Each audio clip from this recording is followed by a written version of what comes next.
3 years ago, to this very day, I got a call from the bishop's office. And he called and said, "Would you mind going to Saint Matthias in Parma?" And I said, "Yeah, I would love to." And he goes, "Okay, you start next weekend." Now, the reason I remember this was because a couple days after they called, it was my last weekend at that parish at Holy Family in Stowe, and these were the readings. And this is why it was so profound for me.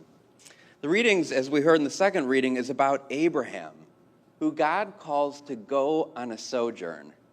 Now, as I was praying with that reading, I didn't know what sojourn was, actually. Any of you know? It's a journey. So a sojourn is like it's a temporary journey. It's like you're on your way to somewhere, you're taking a little vacation, and you go and stay.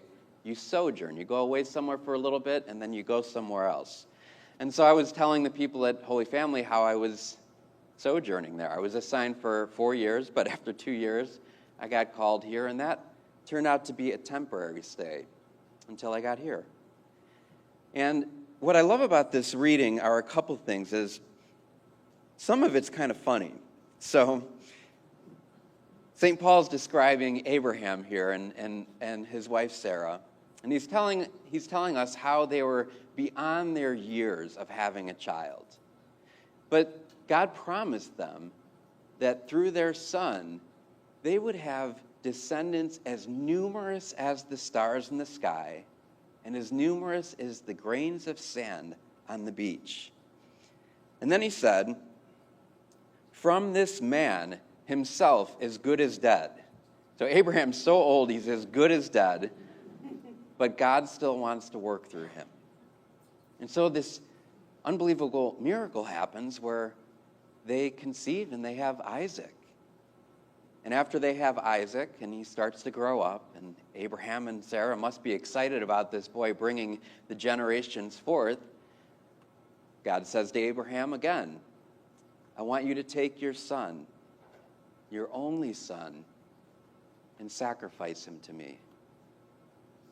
Now, can you imagine what Abraham must have been going through and Sarah at that moment, that God has given them this gift of their son, and now they're called to sacrifice him? But this is what I love, is the way that St. Paul describes this at the end. He said, "Abraham, who was put to the test, offered up Isaac, and he who had received the promise was ready to offer his only son, of whom it was said, 'Through Isaac descendants shall bear your name.'" Now I love this because he says, he reasoned that God was able to raise even from the dead, and he received Isaac back as a symbol. So he was given this calling from God, this command from God, and the only reason he was following through with it is he thought, well, God's going to figure this out. I mean, if I have to give up my son and sacrifice him, God must have to raise him back from the dead because he's made this promise to me. So a couple thoughts for all of us is, you probably won't get a direct call from the bishop's office asking you to do something, right? But you might get a call from the pastor.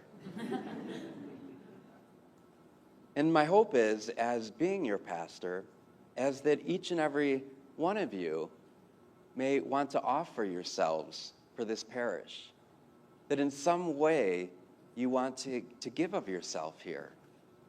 This church is made up of living stones, and each and every one of you is called for some mission and for some purpose and for some service to the parish. It's been pretty neat over the last 3 years because there's been times I've had to call on people, a lot of times as being pastor, and it's wonderful to see the people that have responded yes, either to helping or to volunteering or to even coming to something, the way that their lives have been transformed, all because they said yes. And I want you just to think about that. Is there any way that God might be calling you to be involved in this parish? And I also want you to be open. There may be times where I ask something of you. Be open to that call. And some of you might say, well, Father, I'm getting old. I've volunteered enough. I've done this before. I've heard that a lot. Well, Abraham was considered dead. And God still worked through him. God still wants to work through you. No matter where you are in your life, God has a purpose for you. God has a plan for you. And so as we come here together, we come every Sunday gathered as a parish. We come here gathered as the body of Christ. He is calling you. Be open to him. Open your heart to say yes. If you haven't heard his voice or haven't heard his call or don't know what you want to get involved in, just ask me. Because he wants you to be alive. He wants this church to be alive. He wants this parish to be alive. And just as Abraham and Sarah said yes to God, their descendants were more numerous than the stars in the sky and the sand of the beach.